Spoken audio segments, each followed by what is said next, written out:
Welcome back. Last time we were together, we were talking about the base units of the SI system of measure.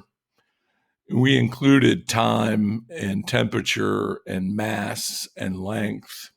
Today, we're going to talk briefly about the Greek prefixes. These are kind of add-ons to the base units that we can use to make numbers more manageable. What I mean by that is that oftentimes when you have measurements, there are going to be a lot of zeros, either preceding the first non-zero digit or coming after the first non-zero digit. Those zeros can get a little bit confusing, and so Greek prefixes are here to sort of save the day. On this slide, I have essentially a number line, and that number line allows me to see where each Greek prefix lines up relative to our base unit. And you can find our base unit right here, almost in the middle. And you're going to see at the bottom, on the bottom half of this chart is where we're focusing. These are called our Greek prefixes, and we're looking at, 7 or 8 of them: mega, kilo, deci, centi, milli, micro, nano, pico. These are all our Greek prefixes, and they all represent some factor of 10 apart or away from the base unit. So an example, if I said I had 1 kilometer, 1 kilometer is equal to 1,000 meters. I can tell that based on this number line by looking at how many decimal places away from the base unit kilo is. It's 1, 2, 3 decimal places away from that base unit. And that makes it 10 to the third or 1,000 times greater than the base unit in that case. So let's talk about how we're going to use this and why it works.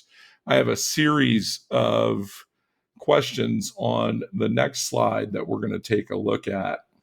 So in the very first one, it says, how many ms are in 0.237 seconds? The m is the Greek prefix. The s represents the base unit. So on my Greek prefix chart, I look for a lowercase m. Lowercase m is down here. It stands for milli. And the base unit, of course, in this case, is seconds. All I really have to do to change from seconds to milliseconds is move the decimal place in a particular direction. So I have 0.237 seconds. I want to turn that into milliseconds. I locate milli on the chart. Here it is. I locate the base unit. And I want to get from the base unit seconds to milliseconds. That tells me I need to move my decimal place 3 places to the right. And if I do that, I'm going to be in milliseconds instead of in seconds. So I take my decimal 1, 2, 3 places to the right. I get 237 milliseconds. This strange unit in the second problem is a Greek letter, and that Greek letter for us stands for micro.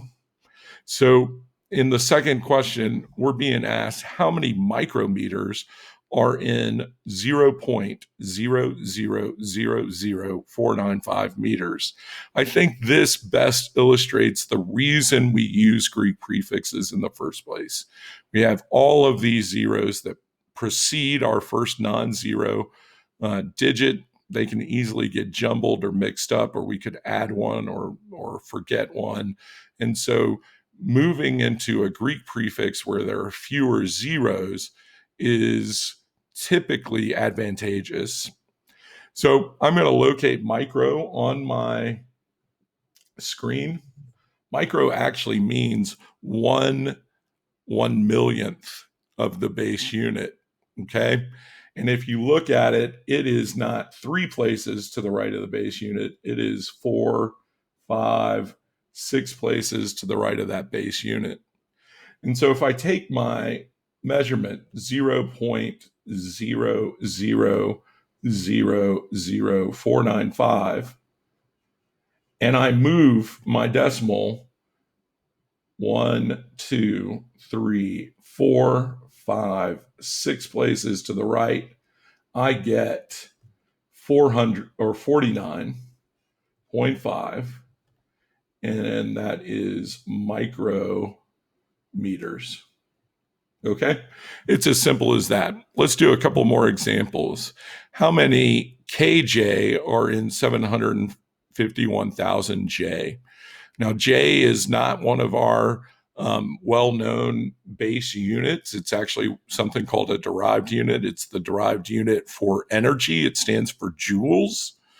But we're going to treat this like each of the previous 2 problems that we saw. So we want to move from joules to kilojoules. Let's see if I can clean up this chart a little bit. I don't know that I have an eraser. So here's where we're starting. We're starting at the base unit of joules. We want to get to kilojoules. Kilo means 1,000. And so I need to move my decimal this time to the left, 1, 2, 3 spaces, and that will put me into kilojoules. So I'm going to take 751,000 joules, and I'm going to move my decimal, which is right here, understood to be right there, to the left, 1, 2, 3 places to the left, and I end up with 751 kilojoules. Again, I'm erasing zeros in order to make the number more manageable. In the 4th problem, it says express the following measurements using 3 different Greek prefixes.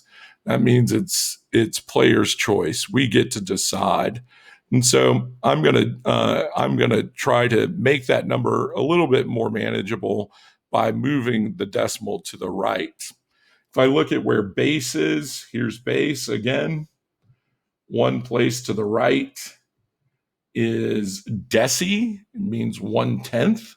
So I could turn this, if I move my decimal 1 place to the right, I can turn it into 1.98 decigrams. I could move it a total of 2 places to the right, move it to centi, which we're familiar with from centimeters. Centi means 1/100th. So if I move my original decimal places 2 places to the right, I get 19.8 centigrams. And finally, if I move it 3 places to the right from the original position, I get 198 milligrams. Okay, I hope that makes sense. We're going to practice this a little bit in class. We'll see you soon.